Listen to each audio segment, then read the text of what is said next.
சில வாரங்களுக்கு பிற்பாடு உங்களை சந்திப்பதிலே நான் மிகுந்த மகிழ்ச்சி அடைகிறேன். இந்த இரவு பொழுது நமக்கு பக்தி விருத்திக்கு ஏதுவாகவும் தேவ பயத்தில் நிலைத்திருப்பதற்காகவும் நம்மை கர்த்தருக்குள் பலப்படுத்தி காத்துக்கொள்வதற்கும் இந்த இரவு நல்ல இரவாக இருக்கும் என்று நான் நம்பிக்கையோடு இருக்கிறேன். இந்த நாளில் நாம் பார்க்க போகிற பகுதி என்னவென்றால், நாம் நீதியாய் நடந்து கொண்டிருக்கிறோம், நேர்வழியில் நடக்கிறோம், தேவனுடைய பாதையில் நடக்கிறோம், கிறிஸ்துவனுடைய அடிச்சுவடை பின்பற்றுகிறோம். அப்படி இருக்கிற பொழுது ஒரு சாதாரண தேவையற்ற பேச்சு மனிதனை எப்படி சூடாக்குகிறது, எப்படி கெடுக்கிறது, எப்படி சாத்தான் இந்த விதமான வேலைகளை அவன் செய்கிறான். அது என்ன சூடாக்குவது, கெடுப்பது? உதாரணமாக, இயேசு இந்த பூமியிலே வாழ்ந்தபோது அவரை பிசாசு பிடித்தவன் என்று சொன்னார்கள், ஜனங்களை வஞ்சிக்கிறவன் என்று சொன்னார்கள், வீண் புகழ்ச்சி செய்தார்கள், கல்லுகளை எடுத்துக்கொண்டார்கள், ஜனங்களை வஞ்சிக்கிறவன் என்றார்கள், ஓய்வு நாளை கடைபிடிக்காதவன் என்றார்கள். இதுவும் சாத்தானுடைய தந்திரம். இந்த விதமாக இயேசு ஜெயித்திருக்கிறார்.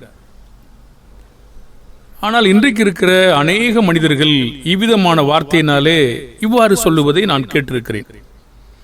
எவ்வாறு? நான் நலமாகத்தான் இருந்தேன், என்னை சும்மா நன்றாக நடக்கிறவனை வீணாக இந்த வார்த்தை சொன்னதுனாலே எனக்கு கோபம் ஆயிடுச்சு, நான் அதனால கெட்டு போயிட்டேன். நான் ஒழுங்காக தான் வந்துக்கிட்டு இருந்தேன், ஒழுங்காக தான் அவரை பின்பற்றிக்கிட்டு இருந்தேன், இனி வீணா அவரை உபத்திரவப்படுத்துறதுனால நான் எனக்கு பிடிக்கல, பாவம் செஞ்சிட்டோமா இல்லையா? இயேசு, பரிசுத்தவான்கள், அப்போஸ்தலர்கள் தங்கள் நேர்வழியில் நடக்கிறவர்களை எந்த ஒரு வீணான வார்த்தைகளும் கெடுக்க முடிந்ததா? இல்லை. அப்படியானால் நாம் ஏன் கெட்டு போறோம்? அநேக மக்கள் சொல்றாங்க, நீ சும்மாவா என்னை சந்தேகப்பட்ட, நான் செஞ்சே காட்டுறேன் பாருங்க. சும்மா தான் சந்தேகப்பட்டாங்கன்னு அவங்களுக்கு தெரியும். ஆனா நம்ம ஏன் கெட்டு போனோம்? நம்முடைய அறியாமை, நாம் வஞ்சிக்கப்படுகிற தன்மை, இதை பற்றி தான் இன்று நாம் விரிவாக பார்க்க போகிறோம். இதனாலே அநேக மனிதர்கள் தங்களுடைய ஆவிக்குரிய வாழ்க்கையை கெடுத்துக் கொள்கிறார்கள், பின்பு சுதாரித்துக் கொள்கிறார்கள். அது அடுத்த காரியமாக இருக்கட்டும். ஆனால் நாம் சரியான பாதையில் நடந்திருக்கிற நமக்கு, நன்மை செய்கிற நமக்கு, இந்த விதமான மக்கள் தூண்டிவிப்பதினாலும், பொய் சொல்லுவதினாலும், நம்மளை சூடாக்குவதினாலும், நம்மளை எரிச்சல் மூட்டுவதினாலும் நாம் என்ன செய்கிறோம்? நாம் பாவம் செய்வதற்கு ஏதுவாகிட்டே பாவம் செய்து விடுகிறோம். அது தேவனுக்கு பிரியமானதா? நாம் வெற்றியாளர்களா, தோல்வியுறுவோமா?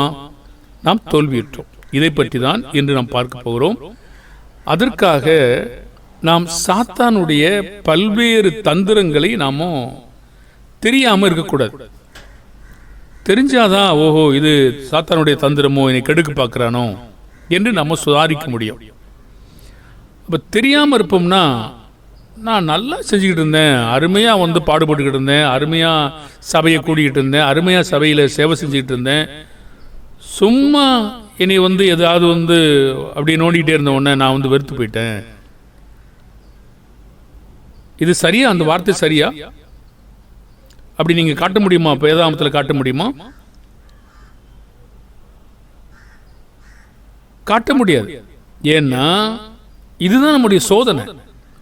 இந்த தந்திரங்களை நம்ம அறியவில்லை என்று தான் சொல்லுது. அது அறியாமை என்று பேர்.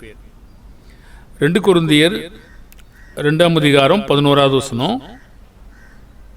நீங்க பெரும்பாலும் கவனமாக இன்னைக்கு கவனிச்சிங்கன்னா பிற்பாடு யாரோ ஒருத்தர் உங்களை குறிப்புகளை எடுத்துக்கலாம். ஆனால் நீங்க கவனிக்காமல் போயிட்டீங்கன்னா அது விளைச்சல் தராமல் போயிடும். சாத்தானுடைய தந்திரங்களை நாம தெரிஞ்சிருந்தாதான் அவனை ஜெயிக்க முடியும். அதுக்காக நீங்க சாத்தானுடைய தந்திரம் என்ற புஸ்தகத்தை வாங்கி படிக்கணுமா? அதுக்காக சாத்தானுடைய தந்திரங்களாம் தேடி தேடி நீங்கள் படிக்கணுமா? அதுக்காக பொய் எழுதின மற்ற மற்ற விளக்கு உரைகளாக நீங்கள் படிக்கணுமா? தேவையில்லை. வேதாகமத்தில் சாத்தான் எவ்வாறு செயல்பட்டிருக்கிறான், அவன் எவ்வாறு மக்களை மோசம் பண்ணுகிறான், அவனுடைய தந்திரங்கள் என்ன என்பதை நாம் தெரிந்து கொண்டாலே அதுவே போதும். 2 கொரிந்தியர் 2:11, சாத்தானாலே நாம் மோசம் போகாதபடிக்கு அப்படி செய்தேன், அவனுடைய தந்திரங்கள் நமக்கு தெரியாதவைகள் அல்லவே.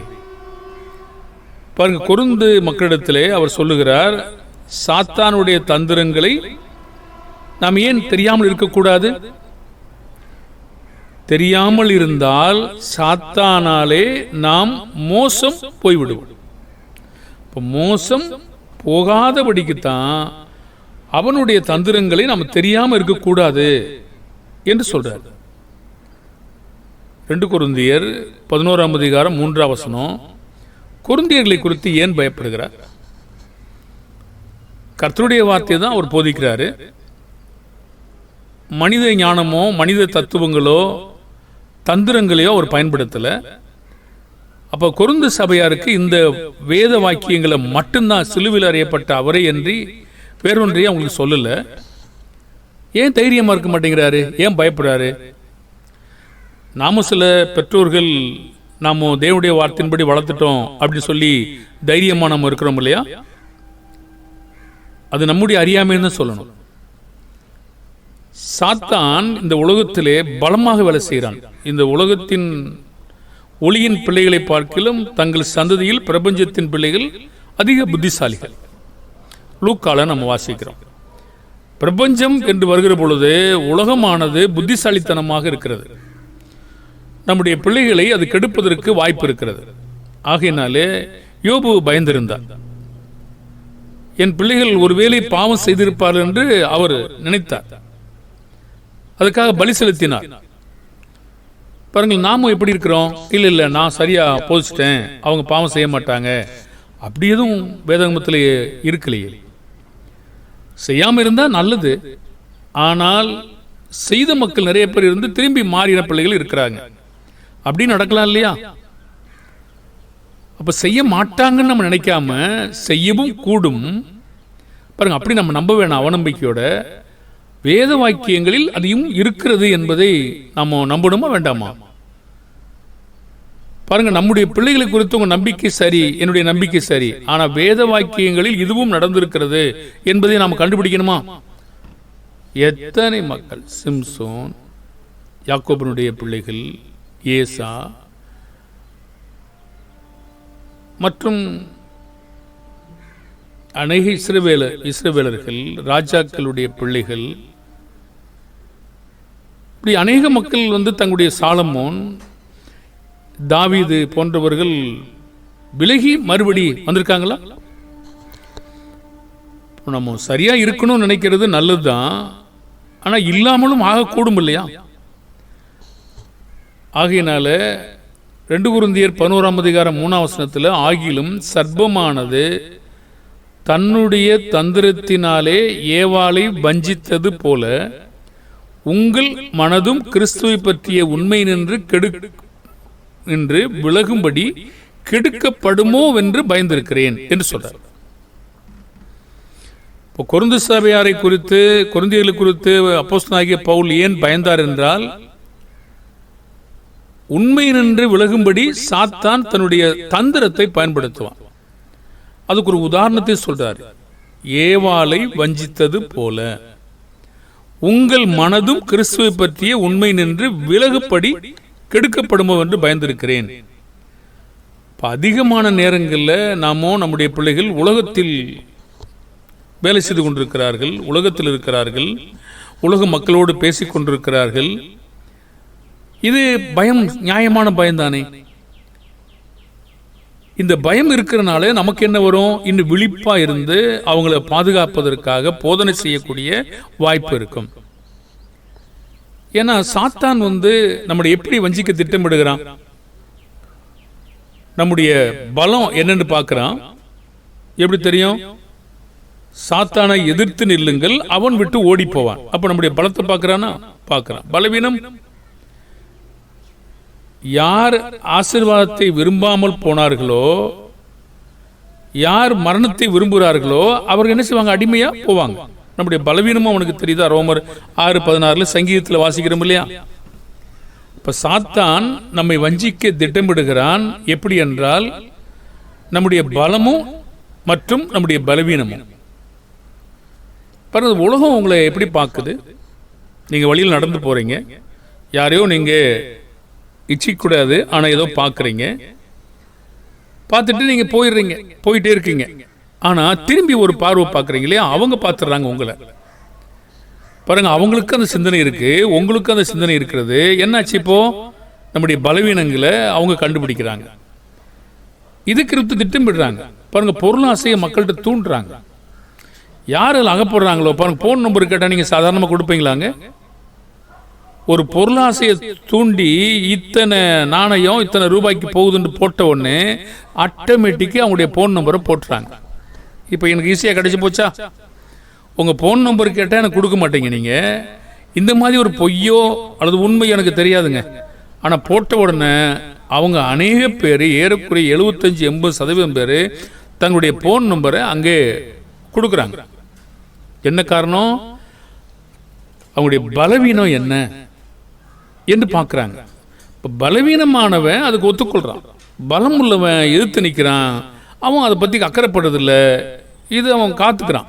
பயம், தேவ பயம். இப்படி தான் நம்ம இந்த உலகத்தில் வஞ்சிக்கப்படுறோம். எதில் மக்கள் பலவீனமாக இருக்காங்களோ பார்த்தா அதை விதைக்கிறதுக்கு அவன் ஆசையாக இருக்கிறான். அதற்கு அடிமையாக நம்ம போயிடுறோம். அப்போ நம்ம என்ன செய்யணும்? 1 பேதுரு 5:8-9 தெளிந்த புத்தியுள்ளவர்களாய் இருங்கள், விழித்திருங்கள். ஏனெனில் உங்கள் எதிராளியாகிய பிசாசானவன் கெர்ச்சிக்கிற சிங்கம் போல எவனை விழுங்கலாமோ என்று வகை தேடி சுற்றித் திரிகிறான். ஒரு வார்த்தையை நீங்க கவனிக்கிறீங்களா? நான் அதை கொஞ்சம் செக் பண்றேன். ஒரு சாத்தான் காப்பதற்காக நம்ம எப்படி இருக்கணும்? தெளிந்த புத்தியா இருக்கணும். ஒரு மூப்பர்கள் எப்படி இருக்கணும்? தெளிந்த புத்தி உள்ளவன். அப்படின்னா என்ன? இளையகுமாரனுக்கு புத்தி தெளிந்த போது அப்படின்னா என்ன? இளையகுமாரனுக்கு புத்தி தெளிந்ததுன்னா நமக்கு தெரியாதா? சரி, அப்ப இப்படி கேட்போமே, தெளிவில்லாத புத்தின்னா என்ன? அவன் தகப்பனுடைய ஆஸ்தியை வரும் பங்கு கேட்டு அவன் தூரதேசத்துக்கு போய் துன்மார்க்கமா வாழ்ந்து விபச்சாரம் பண்ணி தன்னுடைய ஆசையை அழித்து போட்டான். இது தெரியுதா? அப்ப எப்படி நடந்தா? இது தெளிந்த புத்தி என்றால் அது என்னது பாருங்க. அப்போ அவனுக்கு புத்தி தெளிந்த போது அப்படின்னு சொல்லும் பொழுது என்ன நடந்துச்சு? நான் பரத்துக்கு விரோதமாகவும் உமக்கு விரோதமாகவும் பாவம் செய்தேன் என்ற ஒரு உணர்வு வந்துச்சு. என்னுடைய தகப்பன் வீட்டில் எத்தனையோ பேருக்கு பூர்த்தியான சாப்பாடு இருக்கிறதே, நான் இங்கே சாகிறேன்னு சொல்லி அவன் தெளிந்தான். அது மாத்திரமல்ல, இதெல்லாம் நான் சாப்பிட முடியாதபடி நான் தெளிவில்லாதவனாய், அதை உணர்ந்து கொள்ளாதவனாக இவ்வளவு நாளாக என்னை நான் மோசம் போக்கி கொண்டேனே, வஞ்சிக்கப்பட்டேனே, ஏமாற்றப்பட்டேனே என்று சொல்லி அவன் என்ன செய்தான்? அவன் பரத்துக்கு விரோதமாகவும் உமக்கு விரோதமாகவும் பாவம் செய்தேன் என்று சொல்லி அவன் தகப்பனுடைய வீட்டை நோக்கி அவன் விரைந்தான். அப்ப புத்தி தெளிந்து அப்படின்னு உங்களுக்கு என்னன்னு புரியுதா? நேபுகாத்நேச்சருக்கு தெளிவடையலையா? அப்ப கர்த்தர் நம்மளை என்ன கேட்கிறாருங்க? தெளிந்த புத்தி உள்ளவர்களாய் இருங்கள். அது மட்டும் இருந்தா பத்தாதமா, விழிப்பா இருக்கும்படி கேட்கிறாரு. விழிப்பா இல்லைன்னா என்ன நடக்கும்? அதை 13 நீங்க படிச்சீங்கன்னா அந்த சீசர்களை இயேசுட்ட கேட்கிறாங்க, எஜமானே, நீ உடைய நிலத்துல நல்ல விதையத்தான விதைச்சேரே, பின்ன களைகள் எப்படி வந்தது? சத்துரு. அதை இப்ப வச்சா நித்திரையா இருக்கும் போது. அது என்ன நித்திரை? தலையனை வச்சு கொரட்டை விட்டுக்கிட்டு இருக்கும் போதா? அதையா சொல்றாரு? பாருங்க, விழிப்பா இல்லாத போது ஆவிக்குரிய நித்திரையும் இருக்கிறது, பூமிக்குரிய நித்திரையும் இருக்கிறது. பூமிக்குரிய கண்களும் இருக்கிறது, ஆவிக்குரிய கண்களும் இருக்கிறது.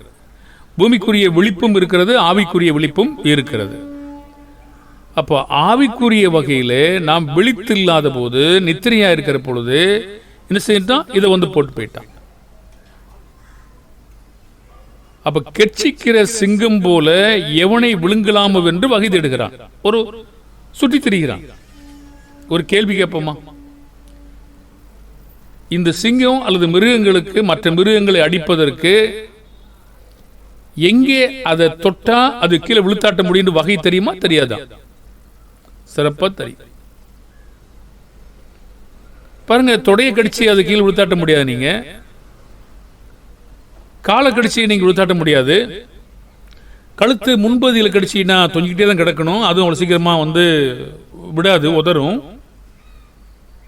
அப்போ அந்த சிங்கத்துக்கு எங்கே கடிச்சா அது கீழே விழுத்தாட்ட முடியும் தெரியுதா தெரியலையா? வகை, அதனுடைய வகை தெரியுதா தெரியலையா? பாருங்க, ஒட்டகம் மாதிரி ஒரு மிருகம் இருக்கு. அது முதுகுல அந்த சிங்கம் கடிக்க மாட்டேங்குது. அது கழுத்துல போய் எங்கேயோ கடிக்குது, மேல் பக்கத்துல. அது உதறி விட்டு போயிடுது. பாருங்க, இதுக்கு எங்கே கடிக்கணும் தெரியுதா? தெரியுது. இப்போ சாத்தான் நம்மளை கெடுப்பதற்காக வகை தேடுகிறான் என்றால் அர்த்தம் என்ன? சிங்கம் போல எவனை விழுங்கலாமோ என்று வகை தேடி சுற்றித் திரிகிறான். இதுக்கு நீ இடம் அளிக்கலைன்னா அவன் என்ன செய்ய முடியும்? உங்கள்கிட்ட என்கிட்ட என்ன செய்ய முடியும்? 1 பேதுரு 5:9 விசுவாசத்தில் உறுதியா இருந்து அவனுக்கு எதிர்த்து நில்லுங்கள். எது கேடயம்? விசுவாசம். எதிர்த்து எப்படி நிற்பீங்க? விசுவாசத்துல உறுதித்தன்மையில நிற்க முடியும். இதுக்கு ஒரு மாதிரியும் காட்டுறாரு. உலகத்தில் வாழ்கிற உங்கள் சகோதரிடத்துல அப்படிப்பட்ட பாடுகள் நிறைவேறி கொண்டிருக்கிறது, வருகிறது என்று அறிந்திருக்கீங்களே நீங்க என்று சொல்றாரு. நமக்கு மட்டும் ஏதோ புதுசா, இது ஒரு நூதனமா? உங்கள் நடுவில் பற்றி எறிகிற அக்னி ஏதோ புதுமை என்று நீங்க தயக்கணுமா? இல்லையே. பாருங்க, அந்த சகோதரர்களும் அப்படிப்பட்ட பாடுகளை படுறாங்க. அப்படியானால் கேள்வி, நம்முடைய பலம், நம்முடைய பலவீனத்தை இவன் கண்டுபிடிக்கிறானா? வகை என்னவென்று இவனை பணத்தினால் விழுத்தடிக்க முடியுமா? ஒரு பெண் ஆசை காட்டி விழுத்தடிக்க முடியுமா? கண்களின் இச்சை, மாம்சத்தின் இச்சை, ஜீவனத்தின் பெருமை, அல்லது புகழ்ந்து விழுத்தாட்ட முடியுமா? சில மக்களுக்கு புகழ்ச்சி ரொம்ப பிடிக்கும் இல்லையா? புகழ்ந்தீங்கன்னா அவங்க அப்படியே மயங்குவாங்க. மயங்கும்னா சொக்கா என்னது? புத்தி இல்லாத கலாத்தியரே, உங்களை மயக்கினவன் யார்? ஓசியா புஸ்தகம் வாசிக்கிறோம். மதுபானமும் விபச்சாரமும் இருதயத்தை மயக்கும். மயக்கம்டா என்ன? ஒரு தெளிவா இருக்கீங்களா, இல்லது அப்படியே நீங்க கேர் மாதிரி ஒரு போத மாதிரி ஆசா மாதிரி இருக்கீங்களா? பயங்கரமான வார்த்தை அது. மயக்கப்படுதல். பாருங்க, ஒரு சுகத்தை காட்டி இன்னொன்னுல மயங்கி இன்னொன்னுக்குள்ள போயிருப்போம். நம்ம வலித்து பார்க்கும்போது வேற எங்கேயும் இருந்திருப்போம். அப்போது இவனை நம்ம ஜெயிக்கணும்னா ஆவிக்குரிய அந்த கேடயமாகிய விசுவாசத்தை உறுதியா வச்சுக்கணும். இதன் மூலமா அவனை எதிர்க்கணும். ஏன்னா நமக்கு மாதிரியை கொடுத்திருக்காரு. இப்படி இருந்தா அவங்களுடைய பலம் என்ன அவனுக்கு தெரிஞ்சிருக்கா? அவன் உங்களை விட்டு ஓடி போவான்றார். ஏன் ஜெயிக்க முடியாது? நம்ம நிறைய உதாரணங்களை நம்ம பார்க்க போறோம். என்ன பார்க்க போறோம்? அவனுக்கு நாம் எப்படி செயல்படுகிறோம் என்பது அவனுக்கு தெரியுமா? எப்படி தெரியும்? யார் சொல்லிக் கொடுத்தது? பிதாவாகிய தேவன் கிறிஸ்து மூலமாக மனிதனை படைத்திருக்காரு. ஆச்சரியப்படும் விதத்தில் சங்கீத புஸ்தகத்தில் நாம் வாசிக்கிறோம். நம்முடைய இதயத்திலும் பெரியவராயிருந்து தேவனை சகலத்தையும் அறிந்திருக்காரு. இவனுக்கு எப்படி நாம சிந்திக்கிறது, நம்ம செயல்பட போறது எப்படி தெரியுது? இதான் விரும்புறான், இதான் யோசிக்கிறான், எப்படி தெரியுது? பாருங்க, ஒண்ணுமே யோசிக்கலன்னா என்ன தெரியும்? ஒண்ணும் தெரியாது. யோசித்தீங்கன்னா பாருங்க, முதலாவது அதுக்கான சாத்தியங்கள் நம்ம எதுவுமே பார்க்கல. அவனுக்கு தெரியும் தெரியலைங்கிறது ஒன்றும் தெரியல. ஆனால் வகை தேடுகிறான், சுற்றி தெரிகிறான். இப்படி இவனை எப்படி விழுத்தாட்ட முடியும்? எதனால விழுத்தாட்ட முடியும்? இப்போ அவனுக்கு நாம் செயல்படுகிறோம் என்பது அவனுக்கு தெரியுமா? உதாரணமா, சரீர ரீதியான ஒரு பாதுகாப்பை குறித்து சாத்தான் தேவனிடத்தில் இப்படி ஒரு காட்சியை அவன் கொடுக்கிறான். என்ன கொடுக்கிறான்னு பார்ப்போமே. இது எப்படி அவனுக்கு தெரியும்? யோபு 2ஆம் அதிகாரம் 3, 4, 5, 6.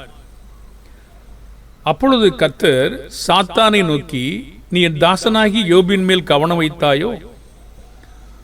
உத்தமனும் சன்மார்க்கனும் தேவனுக்கு பயந்து பொல்லாப்புக்கு விலகிறவனுமாகிய மனுஷனாகி அவனைப் போல பூமியில் ஒருவனும் இல்லை. முகாந்தரம் இல்லாமல் அவனை நிர்மூலமாக்கும்படி நீ என்னை ஏவின போதிலும் அவன் இன்னும் உத்தமத்தில் உறுதியாக நிற்கிறான் என்றான். இப்ப சாத்தான் கர்த்தருக்கு பதிவுத்தரமாக சொல்றான், தோளுக்கு பதிலாக தோளை. இது எப்படி தெரியும்? அவனுக்கு எப்படி தெரியும்? தன் ஜீவனுக்கு பதிலாக தனக்கு உண்டான எல்லாவற்றையும் மனுஷன் கொடுத்து விடுவான். அந்த யோசனை அவனுக்கு எப்படி வந்துச்சு? சரி, அப்ப இதெல்லாம் அவன் சோகமாக்கிடுவான், எல்லாவற்றையும் கொடுத்துருவான். அப்ப என்ன செய்யணும்னு அவன் சொல்றான் பாருங்க. ஆனாலும் நீர் உம்முடைய கையை நீட்டி அவன் எலும்பையும் அவன் மாம்சத்தையும் தொடுவீரானால். பாருங்க, இது ஒரு குணமாக்க முடியாது என்ற ஒரு காரியத்தை கண்டுபிடிக்கிறான். இங்கிருந்து எலும்பு. இப்போ முகத்துக்கு எதிரான தூசிக்கான பாரும். அவனுடைய காரியம் எதிர்த்து நின்றா தூசிக்க முடியாதுங்க. பலவீனமானவங்ககிட்ட தான் செல்லும். நம்முடைய கேள்வி அது இல்லை. நம்முடைய பலம், நம்முடைய பலவீனம், நம்ம என்ன செய்ய போறோம் அப்படிங்கிறது அவனுக்கு எப்படி தெரியுதுன்னு கேட்க. இப்ப கர்த்தர் சொன்னாரு, அவன் உன் கையில் இருக்கிறான், ஆகிலும் பிராணனை மாத்திரம் தப்ப விடுன்னு சொன்னார். ஒரு சின்ன கருத்தை மட்டும் சொல்லிட்டு அதை கண்டினியூவா நான் போறேன். சாத்தான் இந்த முயற்சியில முதலாவது தோல்வியுற்றான். அடுத்த முயற்சி என்ன? தன்னுடைய மனைவி, அவருடைய மனைவியின் மூலமாக, அதுலயும் தோல்வி. அடுத்த முயற்சி என்ன? நண்பர்கள் மூலமாக. இது உங்களுக்கு ஆச்சரியமாங்க? சாத்தான், நீங்க நேர் வழியில் நடக்கிறீங்க, நீதியின் பாதையில் நடக்கிறீங்க, உங்களை தேடுறான், எப்படிலாம் கெடுக்கலாம் அப்படின்னு தேடுறான். உங்களுடைய உற்சாகத்தை இழந்து போக பண்றான். நாம சோர்ந்து போனா, நீங்க ஏமாற்றப்பட்டா, அறியாம இருந்தா, நீங்க விழிப்பா இருந்து ஜாக்கிரதையா சுறுசுறுப்பா இருப்பீங்கன்னா, நித்திரை இல்லாம இருப்பீங்கன்னா, இதெல்லாம் உங்களோட சாத்தியம் இல்லைங்க. விட்டு ஓடிடுவாங்க. பாருங்க, உங்களை தேடுறான்.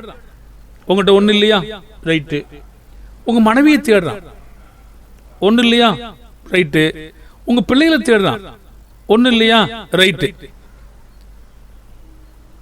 ஆனா எனக்கு ஒரு ஆச்சரியமா இருக்கு, நான் கண்டுபிடிக்காம கூட இருக்கலாம். உங்க கடந்த கால வாழ்க்கையும் மனுஷன் தேடுறான். கடந்த காலத்துல நீங்க பாவம் செய்து திரும்பி வந்துட்டீங்க இல்லையா? அதெல்லாம் மன்னிக்கப்பட்டு முடிஞ்சு போச்சு இல்லையா? அதையும் எனக்கு அப்படிப்பட்ட வசனம் இருக்கா இல்லையான்னு எனக்கு தெரியல. மனம் திரும்பின பிற்பாடு அதையும் சொல்லி உங்க பேரை சூடாக்கலாமா என்று ஒரு காட்சியை கொண்டு வரலாமான்னா ஒரு வசனம் இருக்கு, நினைவு இருக்கு, மன்னிக்கணும். அப்போஸ்தலனாகிய பவுல் அழைக்கப்படுவதற்கு முன்னதாக அவர் கிறிஸ்தவர்களை துன்பப்படுத்தினார் இல்லையா? அப்போ முன்னாடி மனம் திரும்பின பிற்பாடு முன்பு செய்த பாவங்களை அவன்கிட்ட சுட்டி காட்டுறாங்க. இந்த சாத்தானுடைய இந்த காரியங்கள் நீங்க பாருங்க, என்னமாவது உங்கள்கிட்ட கிடைக்குதான்னு முதல்ல உங்களை தேடுறான். ஒன்னும் கிடைக்கல, உங்க மனைவிட தேடுறான்.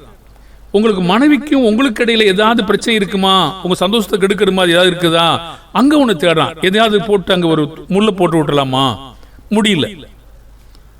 உங்க நண்பர்கள் மூலமா தேடுறான், இல்ல, அங்கேயும் காணோம். உங்க பிள்ளைகள் மூலமா தேடுறான், அங்கேயும் இல்ல.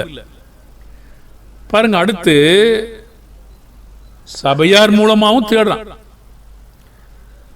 அது வேதத்தில் இருக்கிறது, எல்லாமே இருக்குது.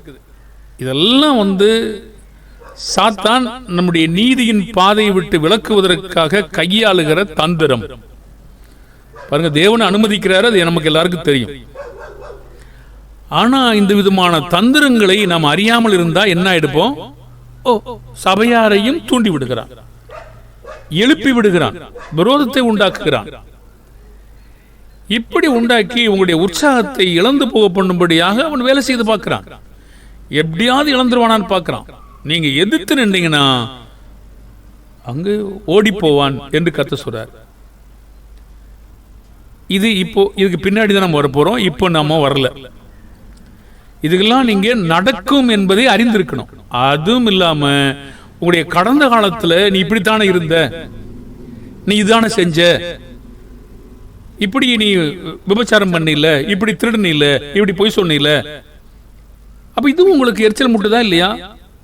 பாருங்க, இப்படியும் உங்களுக்கு மனுஷங்க வச்சு, இப்படி நினைக்கிற மனுஷங்களை வச்சு வேலை நடக்குது. இது ஒரு ஆச்சரியமா?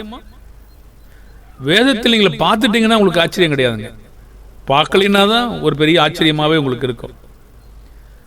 இதெல்லாம் நீங்க அறிந்திருப்பீங்கன்னா இப்படியும் நடக்கும், உங்களை உற்சாகம் இழக்க பண்ண முடியாது என்பதை சாத்தான் கண்டுபிடிக்கணும். அப்போ பலத்தையும் பலவீனையும் கண்டுபிடிக்கிறானா இல்லையா? இவனுக்கு என்ன பண்ணாலும் அவன் உற்சாகமா விளைஞ்சுக்கிட்டு தான் இருக்கிறான், முடியாது அப்படின்னு கண்டுபிடிச்சு அவன் விலகி ஓடுவான்ட்டார். அவனுக்கு எத்தனையோ மக்கள், பலவீனமான மக்கள் இருக்கிறாங்க. இவனை அசைக்க பார்த்த முடியல, அவன் வேற இடத்துக்கு போயிடுறான், ஒன்னும் ஆகல. பாருங்க அன்பான தேவனுடைய பிள்ளைகளே, இப்போ நம்முடைய பாடத்துக்கு மறுபடியும் வந்துடுறோம். நம்முடைய பலம், நம்முடைய பலவீனம், நம்ம என்ன செய்ய போறோங்கிறத வகை தேடுறான். ஒண்ணு, தோளுக்கு பதிலாக தோளையும் ஜீவனுக்கு பதிலாக தனக்கு உண்டான எல்லாவற்றையும் கொடுப்பான்னு அறிந்திருக்கிறான். கேள்வியானது, இது அவனுக்கு எப்படி தெரியும்? எனக்கு தெரியாது, உங்களுக்கு தெரியுமா? தெரிஞ்சா சொல்லுங்க. நம்முடைய பாடம் அது இல்லை. அவன் நம்மை கெடுப்பதற்கு இந்த வகைக்கு அனுமதிக்கப்படுகிறானா இல்லையா? அதுதான் பாடம். அனுமதிக்கப்படுகிறான். எனக்கு அதனால எரிச்சல் வந்துடணுமா? அதனால நான் உற்சாகத்தை இழந்துடணுமா? அதுக்காக நான் சோர்ந்து போயிடணுமா? அதுக்காக என்னுடைய நன்மையை நான் கைவிட்டணுமா? அதுக்காக செய்ய வேண்டிய காரியங்களை செய்யாம இருந்துடணுமா? பாருங்க, அங்க நம்ம ஏமாற்றப்படுறோம். நான் நல்லா தானே இருந்தேன், என்னை சும்மா இல்லாம போ, இது இது நீ என் கூட வர்றாயான்னு கேட்டு கேட்டு கேட்டு கேட்டு எனக்கு கோபத்தை கிளப்பி விட்டாங்க, அதனால நான் இப்படி கோபமாயிட்டேன். அது ஏன் நீங்க சோதனைன்னு கண்டுபிடிக்கல? இதெல்லாம் சாத்தானுடைய தந்திரம் என்பது நீங்க ஏன் கண்டுபிடிக்கல?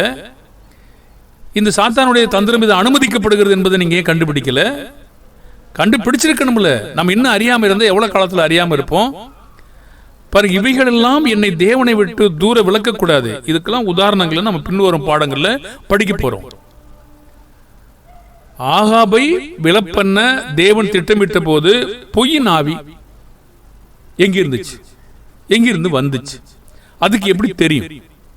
வா வா நீ வா நீ வா அப்படின்னு தேவன் கூப்பிட்டாரா? 1 ராஜாக்கள் 22:19 23 வரைக்கும் சொல்லிட்டு இருக்காருங்க. அப்போ சிங்காசனத்தில் வீற்றிருக்கிறதும் பரம சேனை எல்லாம் அவரிடம் வலது பக்கத்திலும் இடது பக்கத்திலும் இருக்கிறதை பார்க்கிறாரு. அப்போது கர்த்தர் பேசுறாரு. ஆகாப போய் கிளையத்துல ராமோத்துல விழும்படிக்கு அவனுக்கு போதனை செய்கிறவன் யார் என்று கேட்டதற்கு ஒருவன் அப்படியும் ஒருவன் இப்படியும் சொன்னார்கள். அந்த ஒருவன் யாரு? அப்படி இப்படி சொன்னது யாருங்க? இங்கதான் சொல்றாரு 19ஆம் வசனத்துல, தம்முடைய சிங்காசனத்தின் மேல் வீட்டிருக்கிறதையும் பரம சேனை எல்லாம் அவரிடம் வலது பக்கத்திலும் இடது பக்கத்திலும் இருக்கிறதை பார்க்கிறார். சரி, இப்பொழுது 21ஆம் வசனம், ஒருத்தன் அப்படியும் ஒருத்தன் இப்படி சொன்னான். எப்படி சொன்னான்னு தெரியாது, எப்படியோ சொல்லியிருக்காங்க. சரி, அது தேவனுடைய திட்டத்தில் இல்ல. எப்படி சொன்னது? அப்படி சொன்னதும் இல்ல, இப்படி சொன்னதும் இல்ல. இந்த அப்படி இப்படி எப்படின்னு நமக்கு தெரியல, ஏன்னா அங்க விவரம் இல்ல. கண்டிப்பா தெரியும் நமக்கு, தேவனுடைய திட்டத்துல இல்ல. இப்போ இந்த திட்டம் இவனுக்கு, இந்த இந்த ஆவிக்கு எப்படி தெரியும்? எதுக்காக இது வந்துச்சு? பாருங்க, நான் இன்னும் பதில் சொல்லுங்க. எப்படி தெரியும்? நம்முடைய பலம், நம்முடைய பலவீனம் இந்த காரியத்துக்கு எப்படி தெரியும்? அப்பொழுது ஒரு ஆவி புறப்பட்டு வந்து கர்த்தருக்கு முன்பாக நின்று நான் அவனுக்கு போதனை செய்வேன் என்றது. எங்கிருந்து வந்துச்சு? பரமசேனையில இருந்துச்சு. அங்க எப்படி சொல்லலையே. ஒரு ஆவி புறப்பட்டு வந்து எங்கிருந்து புறப்பட்டுச்சு அது சொல்லலையே. கர்த்தருக்கு முன்பாக நின்று. மனுஷங்க சொல்றாங்க பாருங்க, தவறா புரிந்து கொள்வதற்கு நிறைய மக்கள் நிறைய வேலை இருக்கு. தீமையை பார்க்க மாட்டாத சுத்த கண்ணனே என்ன வசந்த காட்டிட்டு, அதனாலதான் இயேசுவை அவர் கைவிட்டாரு பார்க்க முடியாம. இந்த ஆவி பொய்யின் ஆவியா இல்லையாங்க? கர்த்தருக்கு முன்னாக நிக்குதா இல்லையா? என்ன ஆச்சரியமா? யோபு புஸ்தகத்துல படிக்கலையா? இதுக்கும் தூரமான பாடம், அதை விட்டுருங்க. இப்போ கர்த்தருக்கு முன்பாக நின்று போதனை செய்வது நம்முடைய பாடம். சாத்தானுக்கு நம்முடைய பலம், நம்முடைய பலவீனம், எதிர்ப்பா இவனை இவனை விழுத்தாட்ட முடியும் வகை தெரியுதா தெரியலங்கிறதான் கேள்வி. இப்போ ஆகாப்பு கிட்ட பேசிக்கிட்டு இருந்த இந்த திட்டம் ஆகாப்பு உளத்தரில்ல. இங்கிருந்து இதுக்கு எப்படி தெரியும்? இது எப்படி வந்துச்சு? கர்த்தர் அந்த ஆவியை பார்த்து கேட்கிறாரு, எதினால் என்று கர்த்தர் கேட்டார். அப்பொழுது அது பாருங்கள், ஏற்கனவே ஒருவன் இப்படியும் ஒருவன் அப்படியும் சொல்றாரு, இது அது என்று பேசுறார். நான் போய் அவனுடைய தீர்க்கதரிசி எல்லாரின் வாயிலும் பொய்யின் ஆவியா இருப்பேன் என்றது. அதற்கு அவர், நீ அவனுக்கு போதனை செய்து அப்படி நடக்க பண்ணுவாய், போய் அப்படி செய் என்றார். ஆதலால் கர்த்தர் பொய்யின் ஆவியை இந்த உம்முடைய தீர்க்கதரிசிகளுடைய எல்லாருடைய வாயிலும் கட்டளையிட்டார். கர்த்தர் உம்மை குறித்து தீமையாக சொன்னார் என்றான். இப்போ நம்ம மறுபடியும் ஒரு கேள்விக்கு வருவோம். இந்த பொய்யின் ஆவி எங்கிருந்து வந்துச்சு தெரியுமா? அது நம்முடைய பாடமா? இல்ல. கேள்வி என்ன? அதுக்கு எப்படி தெரியும் ஆகாப்பை விளை பண்ண போறதுங்கிறது? எப்படி தெரியும்? எனக்கு தெரியாது, உங்களுக்கு தெரியுமா? வகை தேடி சுற்றுகிறான். யோபு புஸ்தகம் 1:6-7 நீங்க படிக்க வேண்டாம், உங்களுக்கு தெரியும். கர்த்தருடைய சன்னதியில் தேவபுத்திரர் கர்த்தருடைய சன்னதியில் நின்ற போது சாத்தானும் அவர் நடுவில் வந்து நின்றான். இப்ப கேள்வி, நம்ம ஒரு கேள்வி கேட்டோமா? என்ன கேட்டோம்? சாத்தானை பார்த்து நீ எங்கிருந்து வருகிறாய் என்றார். அவன் என்ன சொல்றான்? கர்த்தருக்கு பிரதி உத்தரமாக, நான் பரலோகத்தில் பக்கத்துல தான் இருக்கேன், அங்கிருந்து வரேன்னு சொன்னானா? சாத்தான் கர்த்தருக்கு பிரதி உத்தரமாக, பூமி எங்கும் உலாவி அதில் சுற்றி திரிந்து வருகிறேன் என்று கேட்கிறார். யோபு 2ஆம் அதிகாரம் 1:2 அப்படிதான் இருக்கு. கர்த்தர் சாத்தானை பார்த்து எங்கிருந்து வருகிறாய் என்றார். சாத்தான் கர்த்தருக்கு பிரதி உத்தரமாக, பூமி எங்கும் உலாவி அதில் சுற்றி திரிந்து வருகிறேன். எதுக்கு சொல்றான்? வகை தேடுகிறான். பாருங்கள், அப்போ இந்த ஆகாப்பை விளை பண்ணும் போதும் திட்டம் அவனுக்கு எப்படி தெரியும்? தெரியுதா? முதலாவது வந்துட்டானா? வந்துட்டான். யோபுட்ட வந்துட்டானா? வந்துட்டான். மனைவிட்ட வந்துட்டானா? வந்துட்டான். நண்பர்கிட்ட வந்துட்டாங்களா? புத்தி நம்ம பேசுறதுக்கு வந்துட்டான். எப்படி தெரியும்? எப்படி தெரியும்? தெரியல அப்படிங்கிற காரணத்தை விட நாம் அவருடைய தந்திரங்களை அறிந்திருக்க வேண்டுமா? இதை அவன் கவனிக்கிறானா? இதில் நாம் வஞ்சிக்கப்படுவோமா?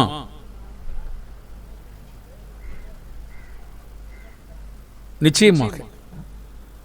உதாரணமாக இன்னொன்னு நாம் வலியுறுத்துவோம். சாத்தான் ஆதாம் ஏவாள் 2 பேர் தான் உண்டாக்கியிருக்காரு. கேள்வி, சர்ப்பமானது ஆதாமிடம் செல்லாமல் ஏவாளிடமாக ஏன் சென்றிருக்க கூடும்? ஆதாம் ஒரு 10 கிலோமீட்டர் தள்ளி போய் அங்க போய் காட்டுல போய் வர வேண்டியிருப்பாரோ? சமையலுக்கு போய் சாப்பாடு வாங்கிட்டு வர போயிருப்பாரோ? ஒரு ஹோட்டலுக்கு போயிருப்பாரோ? உங்களுக்கு தெரியுமா? எனக்கு தெரியுமா? ஆதாம் ஏவாள்கிட்ட பேசும்போது ஆதாம் எங்க இருந்தாரு?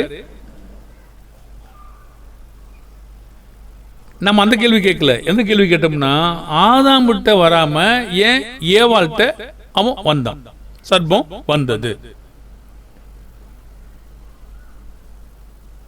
கொஞ்சம் நமக்கு இங்க பதில் இல்லை. இன்னொரு வசனத்துக்கு போகும்போது நமக்கு தெரியும். அந்த வந்ததை பத்தி நம்ம கொஞ்சம் பார்க்கலாம். பாருங்க, இதுல யாரு சாராம்சத்தின்படி பார்த்தீங்கன்னா, பலம் உள்ளவங்க, பலவானுங்க, வஞ்சிக்கு இடம் கொடுக்கிறவங்க, வஞ்சி கொடுக்காதவங்க, இதெல்லாம் தெரியுமா அப்படின்னு ஒரு கேள்வி உங்ககிட்ட கேட்டோம். இப்போ அதுக்கான சாத்தியக்கூறுகள் என்ன அப்படிங்கிறத பார்த்துக்கிட்டு நம்ம வர்றோம். அப்ப தேவனாய் கர்த்தர் ஆதியாகமம் 3:1-3 உண்டாக்கின சகல காட்டு ஜீவன்களை பார்க்கிலும் சர்ப்பமானது தந்திரம் உள்ளதாய் இருந்தது. அது ஸ்திரியை நோக்கி, நீங்கள் தோட்டத்தில் உள்ள சகல விருட்சங்களின் கனியை புசிக்க வேண்டாம் என்று தேவன் சொன்னது உண்டோ என்று. இப்போ ஏவாளுடைய அந்த சிந்தை, அந்த நினைவு, ஏமாற்றப்படுகிற ஒரு குணம், வஞ்சிக்கப்படுகிற ஒரு குணாதிசயம், அவன் பாருங்க, யாராவது ஏதாவது சொன்னாங்களா அப்படின்னு கேட்டா, புதுசா இருக்கே, யாரும் எதுவும் சொல்லியிருக்க மாட்டாங்களே, என்னமோ சொல்றது, அது யாரும் சொல்ல ஒண்ணு இல்லை அப்படின்னு சொல்லியிருக்க கூடும். ஆனா அவன் எப்படி போடுறான், சர்ப்பம் எப்படி போடுறாங்க பார்த்தீங்கன்னா, நீங்கள் தோட்டத்தில் உள்ள சகல விருட்சங்களின் கனியை புசிக்க வேண்டாம் என்று தேவன் சொன்னது உண்டோ.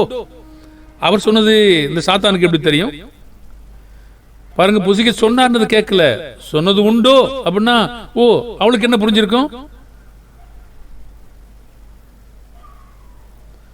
அவ என்ன கேட்டிருக்கணும்? ஏங்க, யாரை கூப்பிட்டுருக்கணும்? ஆதாம கூப்பிட்டுருக்கணும். யாரோ ஏதோ சொல்லிட்டு இருக்காங்க, என்னன்னு கொஞ்சம் கேளுங்கன்னு கேட்டுக்கணுமா இல்லையா? அதெல்லாம் கேட்கல. கணவனுடைய அதிகாரத்தை திருடிட்டா, கணவனுக்கு இதை சொல்லவும் இல்லை, ஒன்னும் சொல்லாம இஷ்டத்தின்படி செய்ய ஆரம்பிச்சுட்டா. பாருங்க, இந்த புத்தி இங்கே துவங்கிருச்சு. அவன் யாராவது உங்களுடைய ஏதாவது சொன்னாங்கன்னா வேற பதிலாவது வந்திருக்கும். பாருங்க, அங்க என்னன்னு பாத்தீங்கன்னா, நீங்கள் தோட்டத்தில் உள்ள சகல விருட்சங்களின் கனியை புசிக்க வேண்டாம் என்று தேவன் சொன்னது உண்டோ. இதுக்கு மாற்று பதில் ஏதாவது சொல்ல முடியுமாங்க? அப்படித்தானே சொல்லியிருக்காங்க.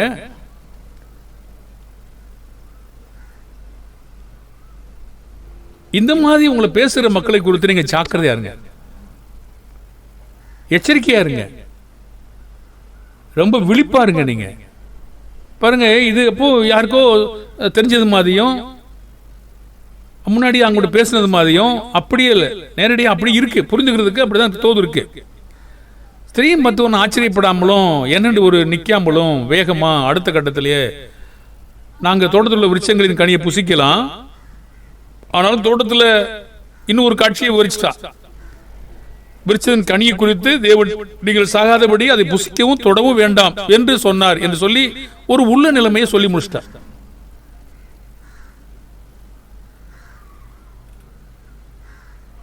இதுன்னு ஒரு கேள்வி கேட்டோம். என்ன கேட்டோம்? சாத்தான் ஏன் ஆதாமிடம் செல்லாமல் ஏவரிடமாக சென்றிருக்க கூடும் என்று சொல்லி.